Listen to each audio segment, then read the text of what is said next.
I am sure आपको इन 3 formulas के बारे में पता नहीं होगा, और पता होगा भी कैसे। आखिर बड़े यूट्यूबर्स तुमसे इसको हिडन जो रखना चाहते हैं ताकि कंपटीशन ना बढ़े। ऑल्दो ये फॉर्मूलाज कभी ना कभी तो रिवील होना ही था, तो क्यों ना इन फॉर्मूलाज को आज ही रिवील कर देते हैं। आई नो आप में से बहुत सारे लोग सोच रहे होंगे कि भाई ये कौन है, ये क्या बात कर रहा है, और बहुत सारे लोग सोच रहे होंगे कि ये झूठ बोल रहा है क्योंकि ऐसा तो कोई फॉर्मूला एग्जिट ही नहीं करता, राइट। बट अगर ऐसा कोई फॉर्मूला एग्जिट करता भी तो हमारे गॉडी यूट्यूबर्स हमें ये बता ही देते। तो अगर आप भी यही सोच रहे हैं तो आप गलत है, बिकॉज कोई भी यूट्यूबर ये नहीं चाहेगा कि उसकी ऑडियंस उन्हें छोड़कर जाए, राइट। तो कौन से फॉर्मूलाज हैं और उसे कैसे यूज करना है वो सब कुछ हम लोग इस वीडियो में कवर करने वाले हैं। तो हो सके इस वीडियो को बिना स्किप किए एंड तक जरूर देखना। तो चलिए शुरू करते हैं हमारे फॉर्मूला नंबर 1 से, जो कि है इम्पोर्टेंस ऑफ आइडिएशन। अब आइडिएशन ही एक ऐसा फॉर्मूला है जिसको बड़े यूट्यूबर्स ने मास्टर कर रखी है। ऑल्दो ये तुम्हें कोई नहीं बताएगा, सब लोग तुम्हें बताएंगे वायरल टैग्स फाइंड कैसे करें, जबकि तुम्हारे वीडियो को वायरल करने के लिए टैग्स कोई रोल प्ले नहीं करता। और हाँ, ये मैं तुम्हें कोई हवा में नहीं बता रहा, बल्कि यूट्यूब का खुद का कहना है। और अगर ये तुम्हें समझ में नहीं आया तो इसे ऐसे समझो, तुमने यूट्यूब देखते टाइम ऐसे वीडियोस को भी देखा होगा जिनका ना ही थंबनेल अच्छा है, ना ही उनकी क्वालिटी उतनी सही है, इवन वीडियो में कोई फैंसी एडिटिंग भी नहीं है, लेकिन फिर भी उन वीडियोस में मिलियंस में व्यूज होते हैं। Why? Because of video idea. क्योंकि वीडियो आइडिया ही एक ऐसा फैक्टर है जिसे नॉर्मल क्रिएटर्स को थोड़ा ज्यादा ही टाइम स्पेंड करने चाहिए। इवन मिस्टर बीस्ट का भी सेम यही कहना है कि यूट्यूब एक आइडिया का बिजनेस है, जिनके पास जितना बेस्ट आइडिया होगा उनको उतने ही व्यूज आएंगे। और इसीलिए मिस्टर बीस्ट और बड़े क्रिएटर्स भी सबसे ज्यादा time, efforts and thousands of money एक वीडियो के आइडिया में इन्वेस्ट करते हैं, और इसी रीजन की वजह से उनके हर videos millions of views cross करते हैं। और ये सब देखकर आपको लगता है कि बड़े यूट्यूबर्स को कुछ ना कुछ ऐसा पता है जो हमें पता नहीं है।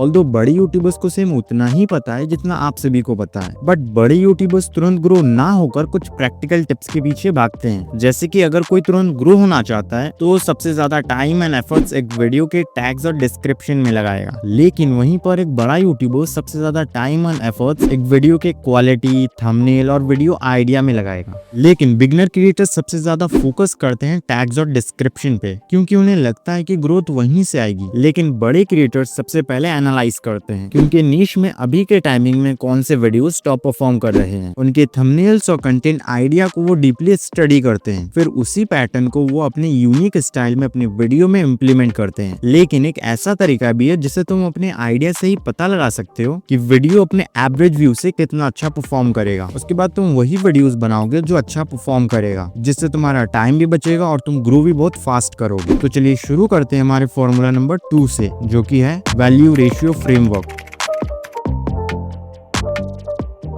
अब वैल्यू रेशियो फ्रेमवर्क को कैसे हम अपने वीडियो में यूज कर सकते हैं, उससे पहले ये समझते हैं कि वैल्यू रेशियो फ्रेमवर्क होता क्या है। तो देखो, वैल्यू रेशियो फॉर्मूला 4 पिलर्स पर टिके होते हैं। और हाँ, इससे पहले तुम इस वीडियो को स्किप करो, मैं तुम्हें बता दूं कि जब तक तुम इन चारों पिलर्स को अच्छे से नहीं समझ लेते तब तक तुम इन फ्रेमवर्क्स को अपने वीडियो में यूज नहीं कर सकते। तो चलो फटाफट एक एक करके समझते हैं। तो देखो, पहला है हमारा ड्रीम आउटकम। अब ड्रीम से ही पता चल रहा होगा कि कुछ ऐसा जो किसी का सपना हो। जैसे कि अगर मैं तुम्हारे ड्रीम की बात करूं तो तुम्हारा ड्रीम है अपने YouTube चैनल को जल्द से जल्द ग्रो करना, या फिर किसी और का ड्रीम होगा अपने YouTube चैनल पर 1000 सब्सक्राइबर्स कंप्लीट करना, या फिर किसी का ड्रीम होगा एक आईफोन लेना, या फिर किसी का ड्रीम होना एक शानदार सा घर बनाना। ये सब ऑडियंस का ड्रीम है जो उनके माइंड में होता है, और यही तुम्हें अपने टॉपिक में ऐड करना है। और कैसे ऐड करना है वो फुल एग्जाम्पल के साथ थोड़ी देर बाद डिस्कस करेंगे। उससे पहले समझते हैं हमारे दूसरे फ्रेमवर्क को, जो कि है परसीव्ड लाइक्हुड ऑफ अचीवमेंट। ये दर्शाता है कि किसी रिजल्ट को पाने की पॉसिबिलिटी कितनी है, क्या वो 0% है या 50% है